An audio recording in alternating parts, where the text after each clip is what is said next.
పిల్లలు ఏడుస్తారు స్కూల్కి వెళ్ళాలనుకుంటారు. యాక్చువల్లీ పిల్లల కన్నా కూడా వీళ్ళకి ఎక్కువ ఇబ్బంది ఉంటుంది అన్నది నా ఆలోచన అనమాట. So that's where Saraswati comes from.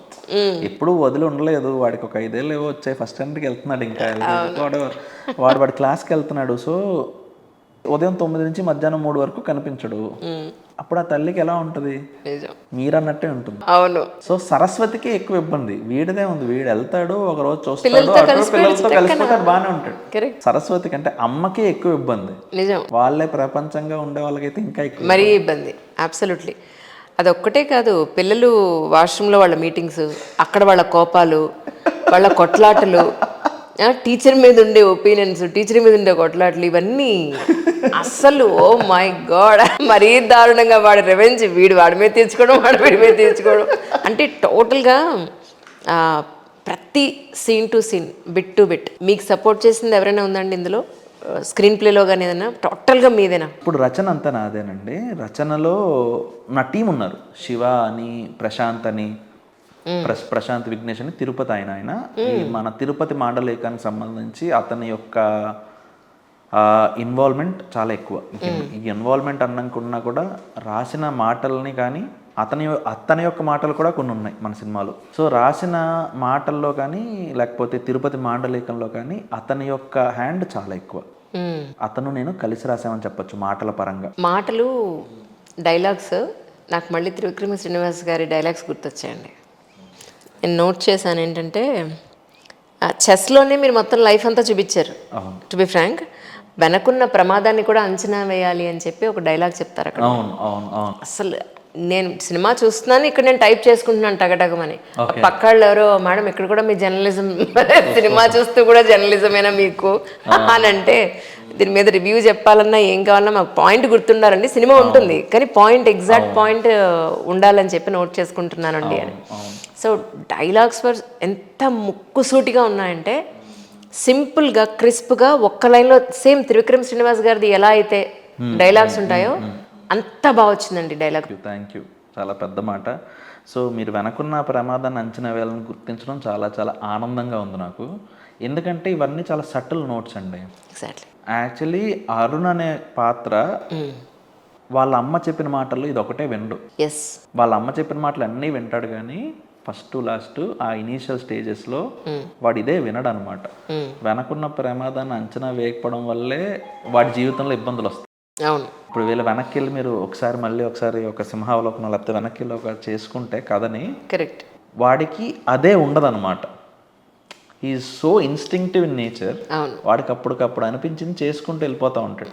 అవి ఏం చేసినా కథలో వాడికి వచ్చే ఇబ్బందులన్నీ అది ఒక్కటి ఫాలో అవ్వడం వల్లే వస్తాయి. అవును.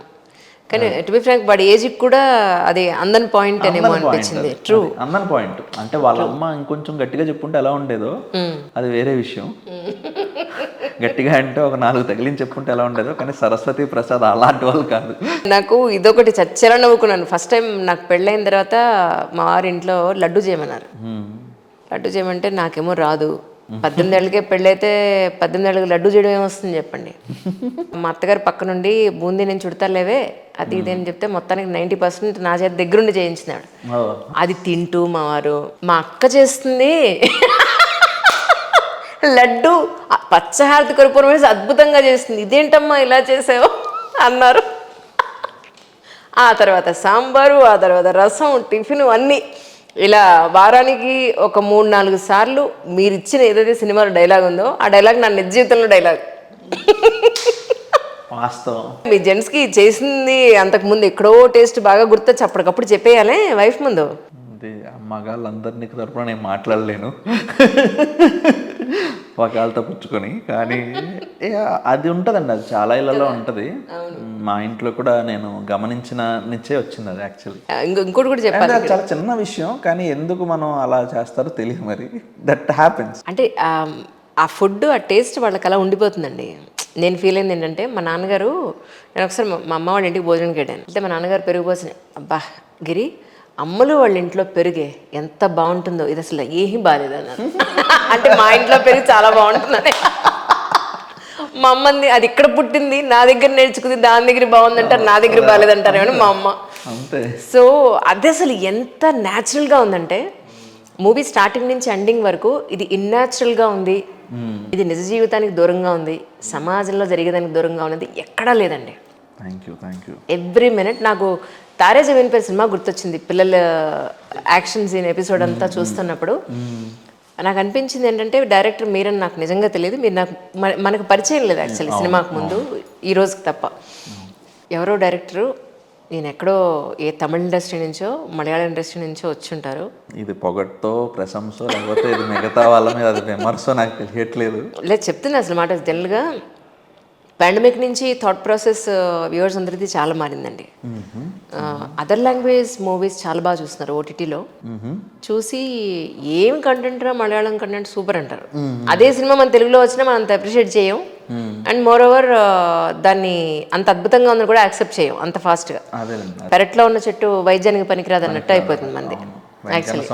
ఉన్నాయి మాకైతే అన్డౌటెడ్ బాగానే ఉంది. థియేటర్లో కూడా ప్రేక్షకులు ఆదరిస్తున్నారంటే నిజం. ఒకటండి, అంటే పాండమిక్ అనే కాదు, ముందు నుంచి కూడా అంటే ఎప్పుడైనా ఒక పాత్ బ్రేకింగ్ ఫిలిం వచ్చినప్పుడు, నేను 35 పాత్ బ్రేకింగ్ అని చెప్పట్లేదు, అది జనాలు చెప్తారు. సో ఎప్పుడైనా ఒక స్ట్రీమ్ అంటే మనం ఏటికి ఎదురీదే లాంటి ఒక సినిమా వచ్చినప్పుడు దానికి ఒక కొలమానం ఉండదండి. Absolutely correct. ఎప్పుడైతే కొలమానం ఉండదో ప్రేక్షకుల కన్నా కూడా ఇండస్ట్రీ వర్గాల్లో అవ్వచ్చు, లేకపోతే డిస్ట్రిబ్యూషన్ సెగ్మెంట్లో అవ్వచ్చు, అండ్ అబ్సల్యూట్లీ రైట్ వాళ్ళు కూడా. అవును అవును. ఓకే, ఒక మెట్రిక్ లేనప్పుడు దాన్ని ఎక్కడ పొజిషన్ చేయాలో తెలియదు అనమాట. అవును. ఒకనొకప్పుడు పెళ్లి పుస్తకం అంతే టక్కున వచ్చింది, శంకరాభరణం టక్కున వచ్చింది. అప్పటి వరకు వచ్చిన సినిమాలన్నీ ఒకెత్తు, అది చూడగానే ఒక great feeling. Exactly same movies అది కూడా. సో మెట్రిక్ లేకపోవడం వల్లే వచ్చే ఇబ్బంది. ప్రేక్షకుల కన్నా కూడా ముందు మనకి ఇండస్ట్రీలో అవ్వచ్చు, లేకపోతే ఈ చుట్టుపక్కల ఇప్పుడు ఆనంద్ వచ్చినప్పుడు కూడా ద సేమ్ థింగ్. ఈ మధ్యన రీసెంట్ లో ఆనంద్ వచ్చినప్పుడు కానీ, ఆ నలుగురు వచ్చినప్పుడు కానీ, ఇర్రెస్పెక్ట్ ఆఫ్ జానర్, అర్జున్ రెడ్డి వచ్చినప్పుడు కానీ, అర్జున్ రెడ్డి 3 గంటలు ఉంటే విత్ ఆల్ డ్యూ రెస్పెక్ట్ 3 గంటల సినిమా ఎవరు చూస్తారు అన్న జోన్ లో అప్పుడు ఉండింది కొత్త హీరోతో. సో మెట్రిక్ లేదు. అవును. ఓకే, ఆనంద్ వచ్చినప్పుడు లేనే లేదు. అవును. ఇక్కడ ప్రివ్యూలు వేసినప్పుడు శేఖర్ కమల గారు చాలా ఇబ్బంది పడ్డారని చెప్పి నేను సిరివెన్నెల గారి ద్వారా విన్నా. అవును అవును. ఓకే, నేను ఆయన ఎప్పుడు కలవాల పర్సనల్గా. సో ఆ నలుగురు లేదు, ఎవరు చూస్తారు ఇప్పుడు రాజేంద్ర ప్రసాద్ హీరో అంటే.